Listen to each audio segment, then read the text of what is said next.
Irmãos, eu acabei de assistir um vídeo aqui que eu fui tão impactado. Esse vídeo mexeu tanto comigo, irmãos. Inclusive, ele já está viralizando em todo o Brasil e eu vou contar um pouco sobre ele e, principalmente, eu quero aproveitar essa oportunidade e fazer umas reflexões, não só com os evangélicos, que é o meu público principal. Eu sei que tem muitos católicos que me acompanham e hoje em dia eu tenho percebido que cada dia mais a religião não serve para nada. Irmãos, religião não salva ninguém. O mais importante é o seu coração diante de Deus, é a sua fé em Jesus como seu Senhor e Salvador.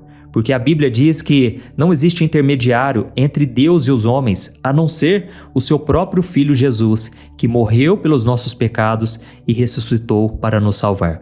Eu vou te mostrar aqui esse vídeo, mas antes de tudo, eu já quero deixar bem claro aqui, mesmo que você não tenha religião, mesmo que você não vá na igreja, esse vídeo não é sobre evangélicos e católicos. Esse vídeo aqui, irmãos, fala sobre a dor, e a dor não tem religião. A compaixão também, que nós vimos nesse vídeo aqui, não tem religião. Então, só para você entender o que está acontecendo, eu vou ler aqui a matéria e depois nós vamos assistir e eu quero que você fique comigo para ouvir o que eu tenho a dizer, tá bom? Diz assim a matéria: um senhor recebeu a notícia da morte do seu neto enquanto assistia à missa na igreja matriz de São Francisco de Assis, em Tubarão, Santa Catarina. Visivelmente abalado com a notícia, ele encontrou uma forma de receber consolo ao se dirigir ao altar e abraçar o padre Carlos Henrique. Eu vou colocar o vídeo aqui, preste muita atenção, mas tente assistir com a alma. Abra o seu coração. Vamos ver o que aconteceu. Acompanhe.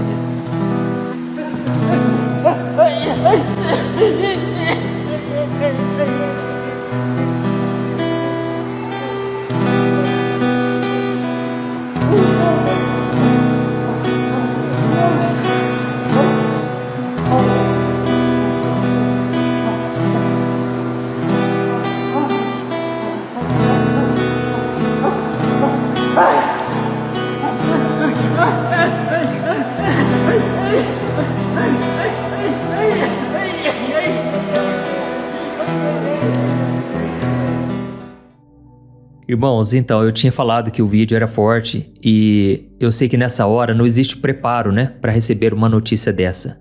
Para você que não sabe, na verdade, o neto desse senhor, ele tirou a própria vida. Então, os meus sentimentos aqui a esse senhor, a toda sua família, inclusive, irmãos, eu acho que a gente pode orar por eles.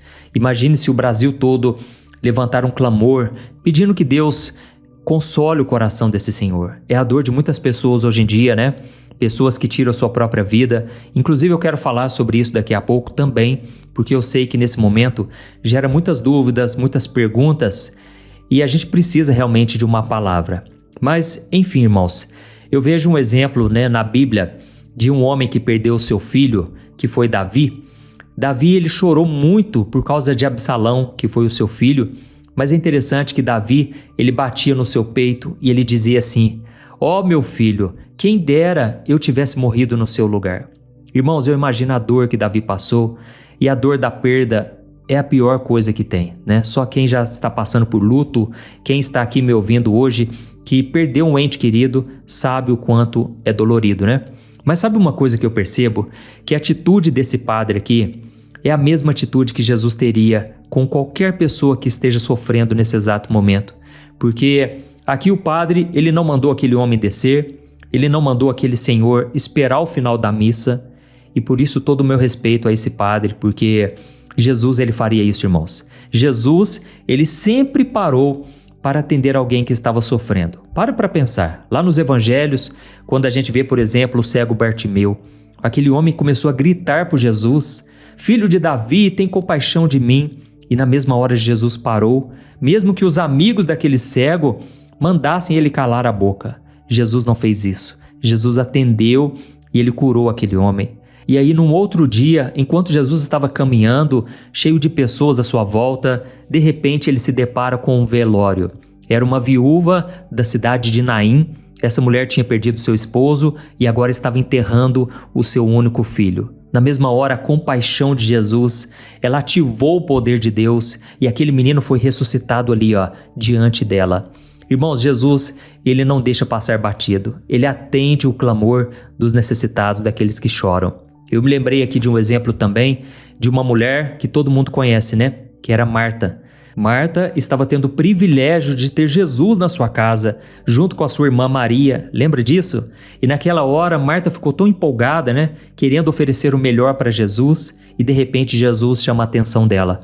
E ele fala: Marta, Marta, você anda muito ansiosa e preocupada com tantas coisas, mas você devia estar aqui, aos meus pés, aprendendo comigo, assim como a sua irmã Maria. É interessante, irmãos, que em primeiro momento a gente percebe uma Marta que não se importava muito com a presença de Jesus.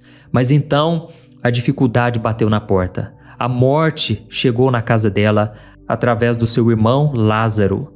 A Bíblia conta que quando Lázaro ficou doente, as irmãs dele mandaram chamar Jesus, mas aconteceram algumas coisas ao longo do caminho. Jesus curou outras pessoas, e quando Jesus chegou até aquele velório, porque todo mundo já estava chorando muito, já fazia alguns dias, e então Marta finalmente reconhece a importância da presença de Jesus. E ela então chega aos pés dele e começa a dizer: Senhor, se tu estivesses aqui, o meu irmão não teria morrido.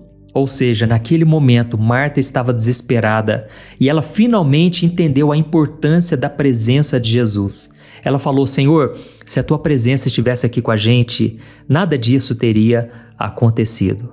Irmão, sabe o que é mais impressionante? Jesus não apontou o dedo para Marta. Ele poderia ter falado para ela: tá vendo? Você não me valorizou lá atrás e agora que você está passando dificuldades, você vem, né?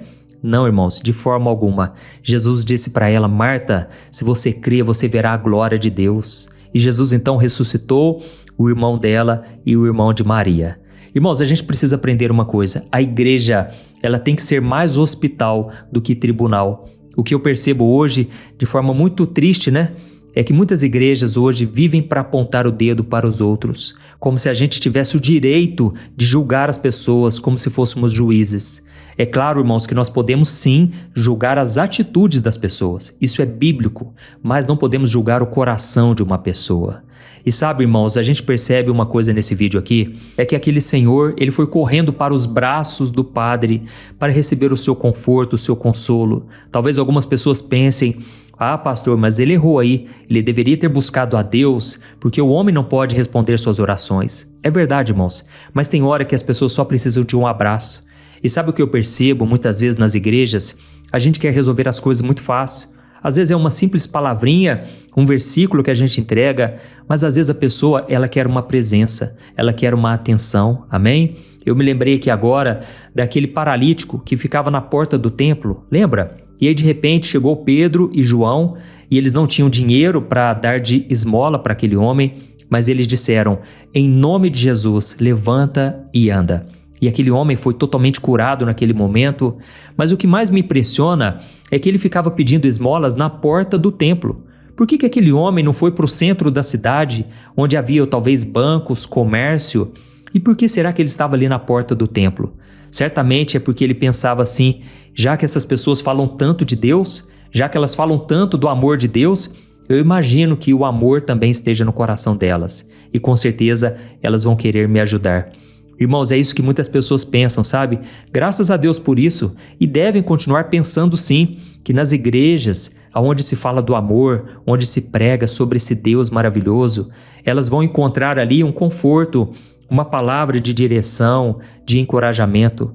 Mas, irmãos, infelizmente, muitas pessoas acabam se frustrando, se ferindo, porque não recebem esse amor. Então essa é mais uma reflexão que eu queria trazer para você, e eu quero que você pense numa coisa agora. Imagine que uma pessoa está passando por um momento de luto, ela está lá no velório, só que ela está sofrendo tanto, chorando tanto, que ela nem se lembra da palavra do pastor, do padre, mas ela se lembra muito bem das pessoas que estiveram ali do lado dela, que abraçaram, que ficaram ali passando aquele momento tão difícil.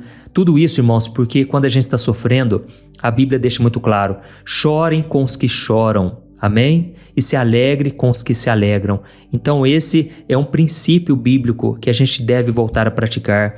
Então não adianta a gente falar que vai na igreja se a gente não coloca em prática. Amém? E agora eu quero falar aqui sobre a morte desse neto. É claro, de forma muito respeitosa, e como eu disse para vocês, né? Nessa hora a pessoa se sente muito culpada às vezes, ou então ela fica com muitas perguntas. Esses dias mesmo eu fui atender uma moça que perdeu seu filho, da mesma maneira que esse senhor. E aí, irmãos, eu comecei a refletir sobre algumas coisas que eu acho que é muito importante você saber. A primeira delas é que não é hora de julgamento, é hora de misericórdia. Não adianta você trazer teologia, não adianta você querer pregar para a pessoa, tentando mostrar para a pessoa que quem tirou a sua própria vida não foi para o céu, foi para o inferno. Irmãos, nós não podemos julgar e eu vou te mostrar o porquê. Não estou aqui de forma alguma incentivando nada disso. Irmãos, se vocês estão tendo pensamentos, tem pessoas talvez aqui que estão me ouvindo, estão pensando em fazer isso, nós vamos orar daqui a pouco e nós vamos pedir para Deus tirar isso do seu coração, da sua mente, amém? Mas o que eu quero dizer é o seguinte, a Bíblia fala sobre um homem chamado Jonas, e ele era um profeta do Senhor, só que ele se desviou. Sabe quando a gente encontra com pessoas que se desviaram da fé, pessoas que já não estão no caminho? Jonas era esse homem. E então ele tomou uma decisão drástica. Ele fez exatamente o oposto do que Deus tinha pedido. Deus falou para ele pregar numa cidade chamada Nínive. E ele foi na direção oposta, entrou em um barco, só que de repente veio uma forte tempestade e os homens descobriram que Jonas foi o causador daquela tempestade. Tudo porque Deus, ele não queria que Jonas desobedecesse. Então os marinheiros jogaram Jonas no mar e a misericórdia de Deus alcançou Jonas, de forma que um peixe muito grande engoliu ele. Quando ele estava ali na barriga do peixe, ele passou 3 dias e 3 noites. E ele então, quando estava no limite da sua vida, no último momento, ele fez uma simples oração. Olha só o que está escrito em Jonas, capítulo 2, o versículo 7. Ele disse assim: "Quando a minha vida já se apagava, eu me lembrei do Senhor, e a minha oração subiu até ti no teu santo templo." Olha que interessante, irmãos, mesmo no final da vida dele, naquele momento de desespero, de dor, de sofrimento, ele se lembrou do Senhor. E ele disse, a minha vida já estava se apagando. E então, aqui a gente aprende uma coisa que nós não podemos julgar quem quer que seja, porque na última instância, no último momento, a pessoa pode se lembrar de Deus, assim como aconteceu com ele. E uma coisa que nós não podemos esquecer é que Deus colocou no coração de cada ser humano, de cada pessoa, um instinto de sobrevivência. Todo mundo, no fundo, irmãos, quer viver, por mais que esteja sofrendo. Na verdade, a pessoa, ela quer acabar com a sua dor. Ela não quer acabar com a sua vida, ela quer acabar com o sofrimento que ela está passando. E quando a gente olha para a palavra de Deus, a gente vê, por exemplo, grandes homens de Deus que quiseram também desistir da vida, mas Deus fortaleceu eles, porque eles colocaram a sua confiança no Senhor. Eles não tomaram a decisão por conta própria. Nós vemos o exemplo de Elias, o exemplo de Jó, foram homens que passaram por muito sofrimento. Então, irmãos, quem somos nós para julgar o que vai acontecer depois dessa vida? Irmãos, isso cabe a Deus. Não é hora de você também ficar se culpando, você que é familiar. Simplesmente entregue o seu coração, a sua vida a Jesus Cristo e reconheça que só Ele pode te salvar, só Ele pode trazer a paz, a alegria que você tanto precisa. Amém? E só para a gente encerrar esse vídeo, eu quero encerrar aqui dando o meu conselho para os líderes. Você que é líder de uma igreja, você que tem um chamado de Deus, eu quero te dizer uma coisa que eu já presenciei muito na minha própria vida. Deus, muitas vezes, Ele vai encerrar, Ele vai interromper a sua agenda para socorrer os mais necessitados. Jesus, ele conta uma parábola do bom samaritano, que todo mundo conhece, né? E ele conta, né, que tinha um homem caído à beira da estrada e de repente passou um sacerdote e depois passou um levita. Nenhum dos dois parou para socorrer aquele homem. Por quê? Com certeza porque eles estavam talvez atrasados para o culto, para o templo, eles tinham suas obrigações religiosas e não atenderam aquilo, porque talvez pensasse, isso não é tão importante. Mais importante é eu adorar a Deus. Não, irmãos. O mais importante é amar o seu próximo como a si mesmo. Isso aí é um mandamento do Senhor. E é lógico, em primeiro lugar, você vai amar a Deus.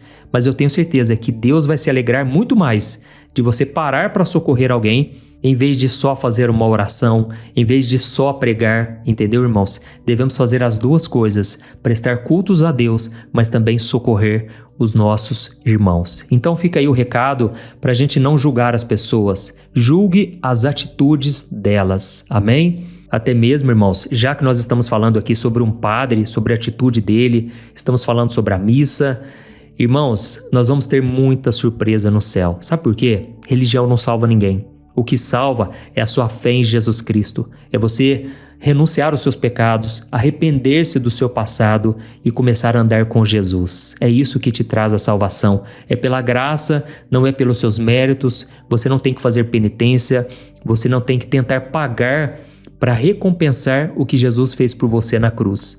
Você só precisa entregar o seu coração. E eu me lembro que um dia, irmãos, eu estava dormindo na casa do meu sogro. Deixa eu te contar o que aconteceu. Eu estava ali dormindo e sabe quando você começa a ouvir um barulho? No caso era o barulho da televisão, né? Vinha da televisão. E aquele barulho vai entrando na sua mente. E então eu estava meio que dormindo e de repente eu comecei a ouvir um louvor. Eu comecei a ouvir uma música tão maravilhosa, né? Falando de Jesus. E eu comecei a pensar, nossa, que ministério de louvor é esse? Que bênção! E eu comecei a sentir a presença de Deus, irmãos. A presença foi me enchendo, sabe? Até que eu acordei. Na hora que eu acordei, eu comecei a assistir a televisão, eu pude perceber que, na verdade, era um grupo católico, não era um grupo evangélico. Irmãos, ali eu aprendi mais uma lição. Tem pessoas de Deus na igreja católica, tem pessoas de Deus na igreja evangélica. Por quê? Deus não se limita à placa de igreja. É claro, irmãos, que a verdade é a Bíblia. E a Bíblia deve ser pregada e eu recomendo a você que vá a um lugar onde a Bíblia realmente é pregada. Porque a Bíblia deve estar acima da tradição, acima da opinião do homem. Mas, irmãos, ali eu pude aprender mais uma vez que Deus não se limita a nada que é terreno. Deus está de olho aqui, no coração e dá fé somente em Jesus. Amém? Então nós vamos orar agora. Eu não sei o nome desse Senhor, mas eu quero que você levante um clamor agora pela vida dele, pela família dele. Imagino que seja um momento bem difícil, bem doloroso. E depois do vídeo, compartilhe depois dessa oração. Eu sei que tem muita gente precisando ouvir uma palavra, ouvir essas reflexões que eu trouxe aqui no vídeo, tá bom? Vamos orar. Senhor, meu Deus e meu Pai, eu coloco diante de Ti, Senhor, a vida deste homem que está passando por um momento muito difícil de luto, de dor, de tristeza. Ó Senhor, nós não sabemos a dor que ele está sentindo agora, mas o Senhor conhece, porque o Senhor chorou diante de Lázaro. Ó Jesus, o Senhor se compadeceu dos mais necessitados. E eu te peço agora, Senhor, que o Senhor se compadeça, Senhor, da vida deste homem, da vida da sua família, Pai. Que dor, Senhor, muitas vezes parece insuportável, mas se não fosse a Tua graça, Senhor, nós não suportaríamos mesmo. Pai, eu sei que tem pessoas que estão me ouvindo agora aqui, que estão com pensamentos também de querer acabar com a vida, de querer desistir de tudo. Tira, Senhor, esses pensamentos, Pai. Ajuda a gente a superar toda a dor, todo o sofrimento. Quantas pessoas agora estão diante do luto, da dor da perda, meu Pai, e elas estão sofrendo absurdamente. Não dá vontade nem de levantar da cama às vezes, de enfrentar a vida. Parece que a vida perdeu o propósito, perdeu o sentido. Senhor, mas que o Senhor mesmo traga esse sentido novo para essa pessoa. Deus, tanto para esse Senhor como para todos aqueles que estão sofrendo a dor da perda. Senhor, tem compaixão, ó Deus. Revela a verdade que está em Jesus Cristo. Jesus, entra no coração deste homem e desta mulher. Que eles possam tomar essa decisão agora de se arrepender dos seus pecados e colocar a sua fé, a sua esperança no Senhor. Jesus, nós cremos que o Senhor morreu na cruz pelos nossos pecados. O Senhor derramou teu sangue por nossa causa. O Senhor não merecia, mas o Senhor sofreu o castigo que nós merecíamos. Tudo por amor, tudo pela graça. E Jesus, eu te peço agora que o teu sangue nos purifique, nos perdoe de todo pecado. Ó, meu querido, minha querida, se você nunca entregou sua vida a Jesus Cristo, se você nunca se arrependeu dos seus pecados e nunca falou isso em oração, eu quero dizer aqui algumas palavras e você pode repetir aí onde você está. E eu creio que Jesus, Ele vai te perdoar, Ele vai te salvar e Ele vai restaurar toda a sua vida. Amém? Repita essas palavras comigo. Senhor Jesus, eu reconheço que não posso caminhar sozinho. Eu reconheço que sou pecador e que por minhas escolhas eu fiz o que é mal perante os teus olhos. Jesus, me perdoe por todos os meus pecados. Eu creio que o Senhor morreu na cruz por minha causa. Eu creio que o Senhor derramou o teu sangue para perdoar os meus pecados. E eu também creio que ao terceiro dia o Senhor ressuscitou para me salvar. Obrigado, Jesus, pelo teu perdão. Eu recebo pela fé. Eu renuncio todas as tradições familiares. Eu renuncio todo o meu passado, tudo aquilo que eu achava que poderia me salvar. E eu coloco a minha fé somente no Senhor, porque só o Senhor morreu por mim e ressuscitou para me salvar. Eu te peço, Senhor, escreva o meu nome no livro da vida e me dê da tua paz, da tua alegria e restaure toda a minha vida. É em teu nome, Jesus, que eu oro e te agradeço. Amém. Glória a Deus. Ó Senhor, receba, Pai, esta oração que os teus filhos fizeram agora. Eu creio, meu Deus, que o Senhor é fiel e o Senhor ouviu cada uma das orações. Eu te peço agora, Pai, que essa mensagem de hoje alcance o maior número de pessoas, que mais e mais vidas sejam tocadas e alcançadas, e que o teu nome seja glorificado para todo sempre. Em nome de Jesus que eu oro e te agradeço. Amém. Glória a Deus.